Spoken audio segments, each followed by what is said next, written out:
आज पीटीआई के लिए एक और अहम फैसला सामने आया। आज इमरान खान और उनकी अहलिया को 17 साल की सज़ा सुनाई गई। एक लंबे अरसे तक ये केस चलता रहा, रोज़ाना की बुनियाद पर इसकी समाअत होती रही। अक्टूबर में समातें रुक गई थी। पीटीआई की तरफ से एतराज़ आ रहा है कि हमारी तरफ से किसी की नुमाइंदगी नहीं थी जब ये फैसला सुनाया गया। इसी के ऊपर तफसील से बात करेंगे। और 2 दिन पहले इस्लामाबाद हाई कोर्ट के जज तारिक महमूद जहांगीरी के ख़िलाफ़ इस्लामाबाद हाई कोर्ट में एक फ़ैसला आया उनकी मुतनाज़े डिग्री के हवाले से। जो केस चल रहा था उसकी वजह से उन्हें ओहदे से हटाया गया और आसिफ अली जरदारी साहब और वज़ीर आज़म की एडवाइस के ऊपर वो finally he lost his degree और वो यही कहा गया कि वो क्रेडिबल नहीं है। इस पर तफसील से बात करेंगे।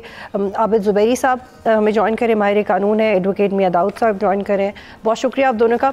ज़ुबैरी साहब पहले तो ये बताएं कि सलमान सफदर साहब ने ये एतराज़ उठाया कि जज साहिबान ने इमरान खान और बुशरा बीबी के ख़िलाफ़ जो फैसला सुनाया है ये गैर कानूनी है क्योंकि मुल्ज़िमान की तरफ से या उनकी नुमाइंदगी नहीं थी। तो क्या ये उनका एतराज़ जायज़ है? बिस्मिल्लाहिर्रहमानिर्रहीम। जी हाँ, नेचुरली ये जो कोई क्रिमिनल केस में जो फौजदारी मुकदमा होता है, जो उसका फैसला सुनाया जाता है, वो एक्यूज जो होते हैं, जो मुल्ज़िमान होते हैं, उनके प्रेजेंस में सुनाया जाता है। तो ये एक लीगल ऑब्जेक्शन है, लेकिन इससे ज़्यादा तो उनका जो मेन एतराज़ तो उस पर होगा कि मेरिट के ऊपर केस होगा, क्योंकि सारी जो शहादतें थी वो मैं समझता हूँ कि इसमें शहादत तो सही से थी नहीं। कोई इशू ये था कि तोशा खाना में उन्होंने कोई ब्रीच ऑफ ट्रस्ट यानी 409 का मुकदमा बनाया विद कॉमन इंटेंशन सेक्शन 34 के साथ मिला के, और करप्शन और जो प्रिवेंशन ऑफ करप्शन एक्ट जो होता है पब्लिक सर्वेंट्स का कि जी अगर वो करें, इन 3 कवानीन के तहत उनके ऊपर उनको चार्ज किया गया था। आज उसकी मैक्सिमम सजा जो दे सकते थे उसको दे दी। प्रिवेंशन करप्शन एक्ट में सजा मैक्सिमम 10 साल होती है, 7 साल तो उनको उसका कोई नहीं। और ये भी नहीं पता कि वो कॉन्करेंटली चलेगी या कंसेक्टिवली, क्योंकि तारड़ साहब तो कह रहे हैं कि ये तो कंसेक्टिव यानी वो 10 पहले उनकी 1990 मिलियन में उनकी सजा पूरी होगी उसके बाद ही चलेगी। तो इससे अच्छा सजाए मौत ही दे देते हैं उनको, क्योंकि जो उनकी उम्र है उसके बाद तो जितने अरसे की उनको सजाएं हुई है उसके बाद मेरे ख्याल से उनका तो निकलना जिंदा हालत में तो मुश्किल ही होगा जेल से। तो देखिए ये इंसाफ के बिल्कुल पूरे तकाजे पूरे किए ही नहीं गए। ये इशू ये है कि आप तोशा खाना की हिस्ट्री उठा के देख लें, आज से पहले कभी किसी के ऊपर कोई इल्ज़ाम लगा, जो भी तोहफ़ सरबराहान या मिनिस्टर्स या जो भी बाहर के मुल्कों के होते हैं वो आपको तोशा खाना में सरेंडर करने होते हैं। फिर आपका हक होता है कि आप उसे खरीदें, लेकिन वो जो रेट जो लगाया जाता है वो तोशा खाना के ऑफिसर्स होते हैं, रेगुलेशन है उसके तहत। ये देखना होगा कि क्या इनको वायलेट किया गया कि जी अगर उसकी कीमत बाजार की इतनी कीमत थी तो आज तक सरबराहान हमारे मुल्क के चीज़ें ली हैं, क्या उन्होंने मार्केट रेट पे वो ली हैं तोशा खाना से, या वो जो रेट जो तोशा खाना के जो ऑफिसर्स होते हैं वो लिस्ट के तहत उनको करते हैं कि ये चीज इतने की थी आप इतनी की ले सकते हैं। तो देखिए मकसद ये नहीं था, मकसद इमरान खान को सजा देना था, वो उनको दे दी गई। उनको आप देखिए 190 मिलियन पाउंड में सजा हुए 1 साल हो गया, आज तक उसकी अपीलें नहीं लगी कोर्ट में। वो बेंच ही टूट जाता है, बेंच बनता ही नहीं है। जी ज़ुबैर साहब, आई होल्ड यू हियर, यही नुक्ता लेके आगे चलेंगे। मियां दाऊद साहब, ये वो कह रहे हैं कि कैसे मुमकिन है कि वो 190 मिलियन पाउंड केस की सज़ा भुगते हैं और फिर वो मतलब आब हयात तो नहीं पिया हुआ, कैसे मुमकिन है? मेरे ख्याल में आबिद ज़ुबैरी साहब दुरुस्त कह रहे हैं कि ये सज़ाएँ जो हैं वो एक साथ ही चलेंगी। ऐसा नहीं होता कि एक सज़ा जो है वो मुकम्मल होगी उसके बाद दूसरी सज़ा होगी। वो जिसने भी ये बात की है उसने लाइल्मी की बात की है और उसको शायद कानून का इल्म नहीं है। इमरान खान साहब जब से जेल में हैं तब से उनकी सज़ा जो है इस फैसले के अंदर भी तब से ही उनकी जो डिटेंशन है वो काउंट होगी। तो बहरहाल जो इमरान खान साहब की अपीलें हैं उनके ऊपर समाअत होनी चाहिए, फौरी होनी चाहिए। जो उनकी टर्न बनती है, जो उनकी बारी बनती है, उसके ऊपर फैसला जो है वो होना चाहिए। अगर उनकी ईयर वाइज अपीलों की बारी आ गई है, बेसिकली अपीलों की समाअत का हाई कोर्ट्स के अंदर तरीक़ाकार ये होता है कि वो ईयर वाइज अपीलें जो हैं वो सुनी जाती हैं। हमारी लाहौर हाई कोर्ट में भी ऐसे ही होता है और शायद इस्लामाबाद हाई कोर्ट में भी ऐसे ही होता हो। अगर कोई एक्सेप्शनल केस हो तो उसके अंदर उसकी वो रीजंस बता के मिसलिनियस एप्लीकेशंस फाइल करते हैं और उसके ऊपर फिर मुतलका बेंच है वो उसकी कोई डेट जो है वो मुकर्रर कर देता है। केस के ऊपर आपने क्या मेरिट ऑफ द केस के ऊपर आपका क्या opinion? Merit of the case के ऊपर तो मेरी बड़ी पहले दिन से तोशा खाना केस के ऊपर ना क्लियर ओपिनियन है कि ये डॉक्यूमेंट बेस केस है और ये केस बनता है। और पहली जो तोशा खाना 1 में जो उनको सज़ा हुई है वो भी एविडेंस के मुताबिक दुरुस्त हुई है, अपार्ट फ्रॉम इट कि वो कोई शख्सियत इमरान खान है या कोई और होती।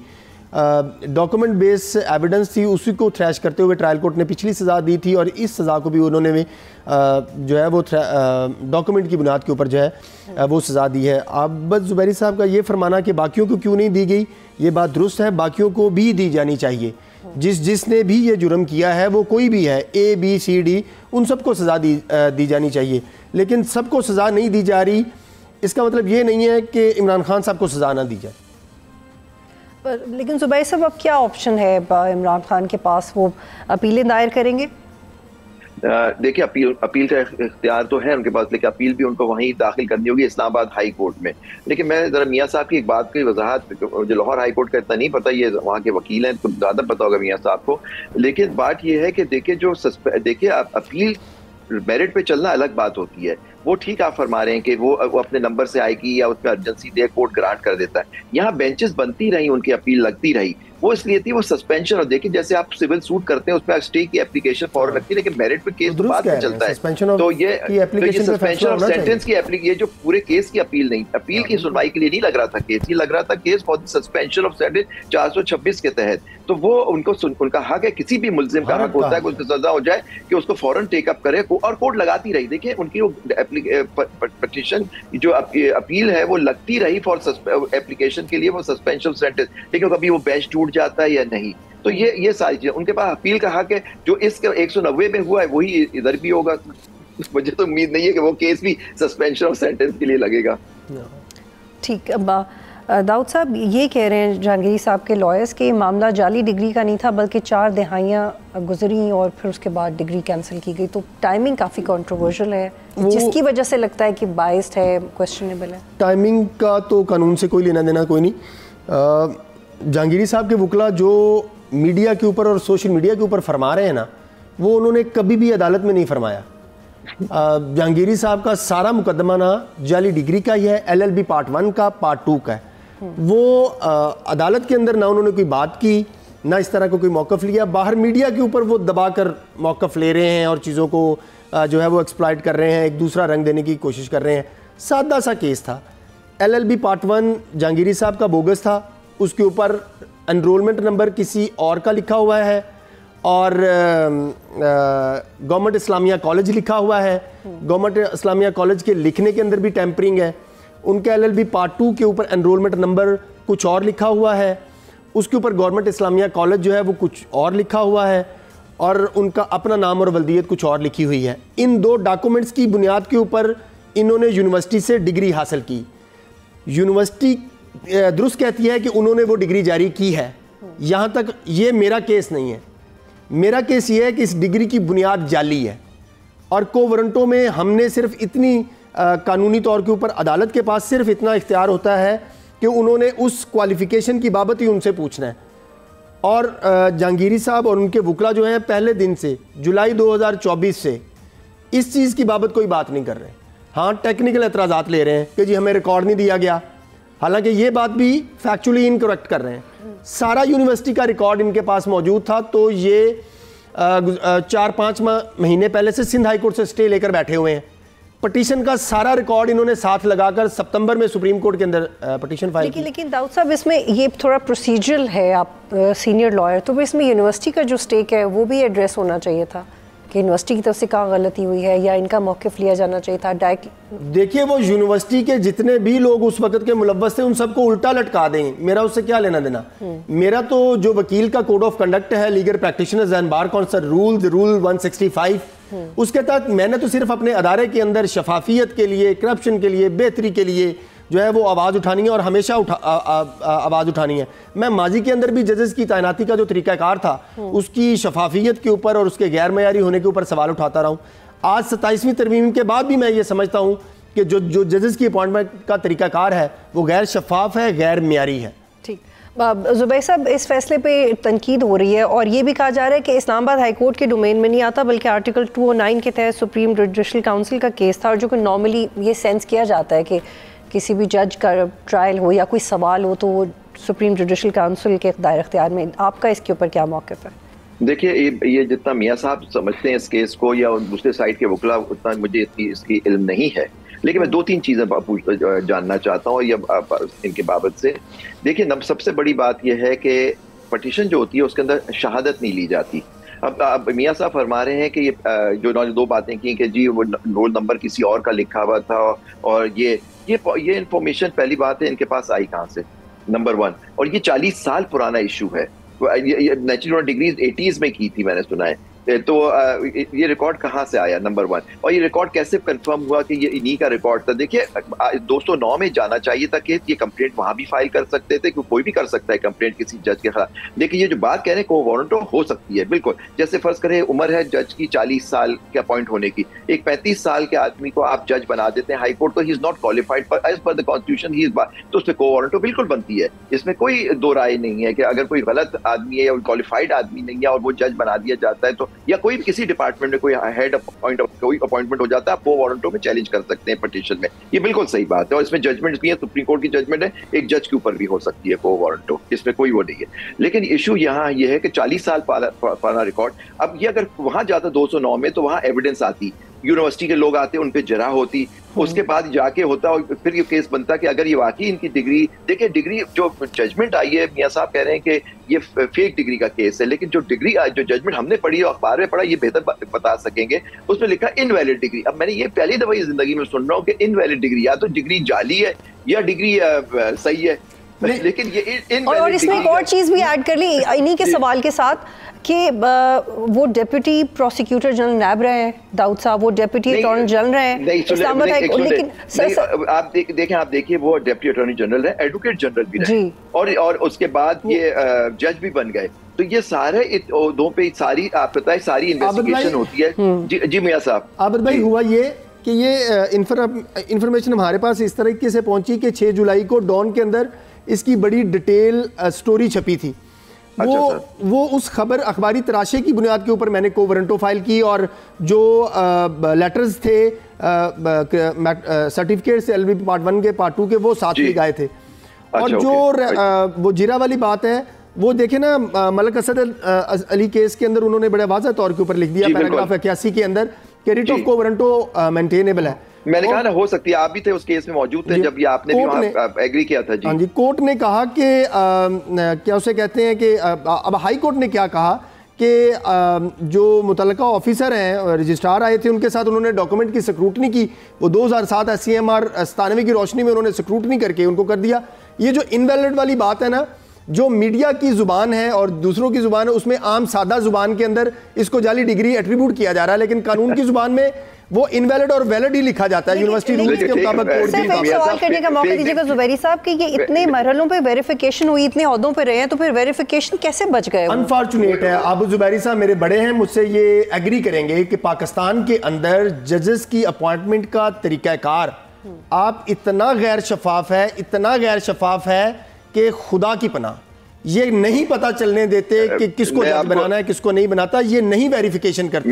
मैं बिल्कुल मियां साहब की इस बात से बिल्कुल मुत्तफिक हूँ, जजों का तरीका, और अब तो 27वीं तरमीम के बाद बिल्कुल ही वो खत्म कर दिया गया मियां साहब इससे। तो ये आईनी अदालत में जाएगा ये केस, और वहां पे इनकी जो पटिशन होगी, इसकी अपील होगी नेचुरली, ये क्योंकि ये कोवारंटो की अंडर आर्टिकल 199 इन्होंने मियां साहब ने दाखिल की थी, तो इसकी अपील तो नेचुरली उसकी अपील का प्रोविजन भी अब आईनी अदालत के पास। लेकिन मैं आपको माजी से एक एग्जाम्पल दूं, आपको याद है जब शहीद भुट्टो का केस चल रहा था, तो एक जज थे सुप्रीम कोर्ट के, उनका नाम था जस्टिस सफदर शाह, वो माइनॉरिटी जज थे, जो एक्विटिंग जज थे। 3 जजों ने एक्विट किया था शहीद भुट्टो साहब को from the charge of murder जो था।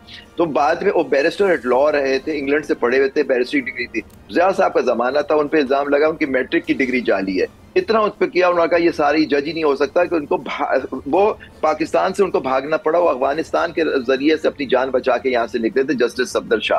तो ये I think justice Athar Minallah के वो ससुर भी थे। तो ये 70s में हम छोटे होते थे, उस वक्त रहा था कि उनकी मैट्रिक, यानी वो आदमी बाहर लॉ करके आ गया, लेकिन मैट्रिक की डिग्री उनकी जाली निकली। तो देखे ना, ये मतलब ये पाकिस्तान की तारीख में। लेकिन जुबैरी साहब इसमें 2 चीजें, इसमें 2 स्टेक होल्डर्स हैं, ये वाजे करें कि ठीक है, ये कह रहे हैं कि देखिए, और हाई कोर्ट का देखिए, हाई कोर्ट का ऑर्डर देखिए, 2 इसमें जो मुझे सीरियस एतराज़ात हैं इस केस में। एक है कि हाई कोर्ट का, स्थित हाई कोर्ट का एक ऑर्डर था जिसके अंदर उन्होंने एक स्टे चल रहा था, चाहे वो राइटली और रॉन्ग हो, आप वहां से विकेट करा दें। उसमें उनका जो उनको यहाँ से HEC ने ऑर्डर दिया था, उसको सस्पेंड कर दिया गया था। आबिद भाई, मैं आप जैसे पढ़े लिखे प्रोफेशनल और सीनियर जूरर से जो है ना ये नहीं एक्सपेक्ट करता एज अ लीगल आर्गुमेंट कि एक हाई कोर्ट दूसरी हाई कोर्ट की प्रोसीडिंग को जो है वो मुतासिर नहीं देखो उसकी प्रोसीडिंग पे नहीं था, लेकिन जिस डॉक्यूमेंट के बेसिस पे ये ऑर्डर पास किया उसका वो डॉक्यूमेंट भी नहीं थे। मैं कह रहा हूँ अच्छा चले वो आप बेहतर जानते हैं, मैंने इस केस में हूं नहीं तो आपको ज्यादा पता होगा, मैं हो सकता है मैं गलत हूं उसमें, लेकिन फिर भी एक प्रोप्राइटी डिमांड कर रही थी कि एक इशू उनकी डिग्री का सब जुडिस था तो उस पर थोड़ा तहम्मुल कर लिया जाता दूसरे हाई कोर्ट से तो बेहतर था। लेकिन क्योंकि एक ऑर्डर चल रहा था, उसके अंदर रिट पिटीशन थी, कराची यूनिवर्सिटी यहाँ सिंध के अंदर मौजूद है। दूसरी बात, इन जज साहब ने जो चीफ जस्टिस जिनका केस चला, इनका एक ऑर्डर इन्होंने उनको काम से रोक दिया गया था। मियां दाऊद साहब ने खुद एग्री किया था, हम लोग सुप्रीम कोर्ट में थे कि जी ये जो किसी हाई कोर्ट के वर्किंग जज को दूसरे हाई कोर्ट का जज सस्पेंड नहीं कर सकता, तो वो ऑर्डर उनका सेट असाइड कर दिया गया था। तो बेशक प्रोप्राइटी डिमांड, देखिए ये बताइएगा क्या इसके बाद ये प्रेसिडेंट सेट हो जाएगी कि कोई भी एक तालीमी इदारा किसी सर्विंग जज के बारे में ये कह सकता है कि we doubt on the degree, और कोई बिल्कुल होगा और या कोई और शख्स भी कह सकता है, क्योंकि इस तरह तो नहीं कोई भी शख्स कह सकता है, लेकिन जो इदारा होगा, जो देखिए इदारे जो होते हैं हमारे यहाँ इस वक्त सारा जो कंट्रोल है वो उन पे प्रेशर डाल के कोई भी चीज, अगर कोई जज आज इंडिपेंडेंट जज कोई फैसला करे और जो हुकूमत के वक्त के खिलाफ हो या वो समझते हैं सही फैसला नहीं है, उसकी डिग्री पे होगा, तो हम तो शुक्र करते हैं वो लोग जिनकी डिग्रियां बाहर से हैं कि कम से कम वो ठीक है जुबैर साहब जी वहाँ प्रेशर नहीं डाला जा सकेगा। जी I hold you here. Dawood साहब, चीफ जस्टिस डोगर ने इनके ऊपर जहांगीरी साहब ने इल्ज़ाम लगाया कि उनको दबाव डाला, काम करने से रोका गया, अब इसमें कितनी हकीकत है? वो आबिद ज़ुबैरी साहब 2023 SCMR पेज 2028 पटिशनर थे ऑडियो लीक्स कमीशन के अंदर, और आबिद ज़ुबैरी साहब के केस में सुप्रीम कोर्ट ने ये होल्ड किया कि आपने ये जो तासुब का, फेवरेटिज़म का, कॉन्फ्लिक्ट ऑफ इंटरेस्ट का इस तरह का कोई इल्ज़ाम लगाना है तो उसकी कोई ठोस वजूहात होनी चाहिए। आबिद ज़ुबैरी साहब के केस में सुप्रीम कोर्ट ने ये होल्ड किया था, और उसके बाद भी ये उस वक़्त वफाकी हुकूमत ने सुप्रीम कोर्ट के जजेस के ऊपर एतराज़ात आयद किए थे कि आप तासुब है, आपका बायस है, आपकी रिश्तेदारियाँ हैं, ये जज के मामला से रिलेटेड मामला है। तो सुप्रीम कोर्ट ने ये होल्ड किया कि नहीं, आपने या तो ठोस एविडेंस देनी है तासुब की, फेवरेटिज़म की, कॉन्फ्लिक्ट ऑफ इंटरेस्ट की, बायस की, वरना ये जज की कॉन्शियस है कि वो फैसला करेगा कि मैंने केस आगे चलाना है या नहीं चलाना। एक और सवाल कि मज़ार अली साहब के ख़िलाफ़ रेफरेंस आया, वो चले गए, फिर एजाजुल एहसन साहब भी रिज़ाइन करके चले गए, जहांगीरी साहब, तो अब ये सवाल है कि बगला कौन? नहीं, ये तो अल्लाह बेहतर जानता है। या मियां साहब से पूछे, इनको मालूम, मज़ाहिर साहब के खिलाफ भी पिटीशन इन्होंने, आई थिंक कंप्लेनेंट यही थे, जहाँ तक मुझे याद है। खुशकिस्मती से मैं पाकिस्तान का वो वकील हूँ जिसके बारे में ये बात जो है ना वो मशहूर होगी। असूली तौर के ऊपर तो ये बार काउंसिल्स की जिम्मेदारी है। खुशकिस्मती से या वेल कनेक्टेड होने की वजह से? नहीं, खुशकिस्मती से, otherwise everybody knows who am I and everybody scares who you are. नहीं, everybody is नहीं, only PTI is saying who am I. तो गुजारिश ये है कि ये मुझे तो नहीं करना चाहिए था, ये तो बार एसोसिएशंस को करना चाहिए था, जुडिशल कमीशन को करना चाहिए था, ये उनकी जिम्मेदारी थी, उन्होंने नहीं किया। एक वकील को मौका मिला है, उसने कहा ये this is a best case, इससे आप नाम सेट होगा, एक असूल सेट होगा। बहुत सारे वकला जो है मफाद अम्मा के अंदर अपनी एक ऐसे ऐसे नुकात उठाते हैं जिसकी वजह से उनको तारीख में उनका नाम लिखा जाता है। अगर आप केस के मेरिट्स के ऊपर बात करें, for the sake of argument, अगर आप ये तस्लीम भी कर लें कि एक सियासी जमात, बी सियासी जमात या डी सियासी जमात या एस्टैब्लिशमेंट किसी के पीछे है या किसी का नहीं है, सो दैट डज मीन कि एक जाली डिग्री वाला बंदा जो है वो जज लग जाए, जर्नैल लग जाए, बार कौंसिल का सदर बन जाए। ज़ुबैरी साहब, इसका मतलब है कि अगर 40 साल के बाद भी ऐसा अब कोई केस आए तो हम उसको ये नहीं कह सकते कि इसकी टाइमिंग कंट्रोवर्शियल है, बल्कि हमें ये समझना होगा कि इनकलाब आ गया और अब कोई जज गलत डिग्री के साथ ही बैठ सकता है। और वकला के भी सोचने का वक्त आ गया है, उनको भी थोड़ा अनसर्टन हो गए उनकी पोजीशन। देखिए पॉइंट इज दैट जज की जो सबसे बड़ी बात होती है कि वो विदाउट एनी फेयर और फेवर वो फैसला करे। सिक्योरिटी ऑफ टेन्योर, ये जो चीजें होती है वो अब नहीं रही। देखिए 40 साल के बाद इस जज को, इस जज की बैकग्राउंड क्या है, ये वो जज हैं जो 5 जजों या 6 जजों के थे जिन्होंने इशू उठाया था कि हमारे काम में मुदाखलत की जाती है उस वक्त चीफ जस्टिस फाइज ईसा के सामने। ये वो जज थे। फिर 5 जजों, फिर आपने देखे किस तरह से इनकी सीनियरिटी को वहाँ खत्म किया गया और बाहर से चीफ जस्टिस ला के बिठाया गया और कुछ जजों को बना दिया गया। बेंचेस भी सिर्फ उन्हीं की बनती हैं। तो देखिए ना, बेसिकली पूरा हाई कोर्ट को ले लिया। ये भी बात करते हैं बायस, एक केस का एग्जांपल देते हैं मेरे केस का, ये वो, उसमें देखिए बात बायस की नहीं है, बाइस ये नहीं थे कि आपने एक फैसला किया इनके केस में, वो सुप्रीम कोर्ट ने सेट असाइड कर दिया। आपने इस चीफ जस्टिस साहब ने की बेंच ने इनको काम करने से रोक दिया था। वो जजमेंट, वो अपील हुई सुप्रीम कोर्ट में, सेट असाइड किया, मैटर रिमांड हुआ वापस कि केस आप चलाएं। लेकिन देखिए प्रोप्राइटी डिमांडेड कि जी क्योंकि आपका एक फैसला, आपने इनको काम करने से रोक दिया था, आपसे इनका झगड़ा चल रहा है रिगार्डिंग। फिर तो जहांगीर साहब भी बचते हैं। देखे ना, अब टेक्निकली स्पीकिंग आजम खान साहब और जो डोगर साहब है वो निकल गए, फर्ज कर लें वो निकल जाते हैं। नहीं सर, देखिए ऐसी बात नहीं, जस्टिस आसिफ रैकी है, जस्टिस सुमरो है, ऐसी बात नहीं। वो जस्टिस सुमरो साहब जो है वो रिक्यूज कर गए थे, जस्टिस सुमरो साहब रिक्यूज कर गए थे, और जो बाकी पिटिशनर जज थे वो भी गए, तो पीछे बच गए सिर्फ जहांगीरी साहब। वो अकेला हमें वाइंड अप करना है, आप अपना जवाब मुकम्मल कीजिएगा। जी, मैं ये कह रहा था कि इसका बैकग्राउंड समझते, मैं समझता हूँ कि ये इनके खिलाफ जो था एक मुनज़्ज़म, इन 5 खास तौर पे जजों के खिलाफ मुनज़्ज़म कैंपेन की गई, जिसमें जहांगीर साहब का इशू 40 साल, मैं नहीं समझता कि 40 साल पुराना इशू था। देखिए गलत कोई काम हुआ वो टाइम गुजरने से सही नहीं हो जाता कि आपने अगर कोई बात की। लेकिन पॉइंट इज दैट कि इसकी टाइमिंग, इसके बैकग्राउंड को देखते मैं समझता हूँ कि ये इतना कि वो पार्ट 1 में वो कोई और बैठ गया, नहीं बैठा। सर ये कैसे हो सकता है कि अभी उन्होंने बात कर दी? कौन सा रिकॉर्ड? मैं आपसे पढ़ता हूँ यूनिवर्सिटी में, रिकॉर्ड मेरे पास तो नहीं होता, रिकॉर्ड तो किसी और के पास होता है, इंटरपोलेशन तो किसी और। मैंने जुबैरी साहब से एक सवाल पूछा। अब जुबैरी साहब से मेरा एक सवाल है, क्या किसी जाली डिग्री वाले को सदर लाहौर हाई कोर्ट बार या सदर सुप्रीम कोर्ट बार होना चाहिए?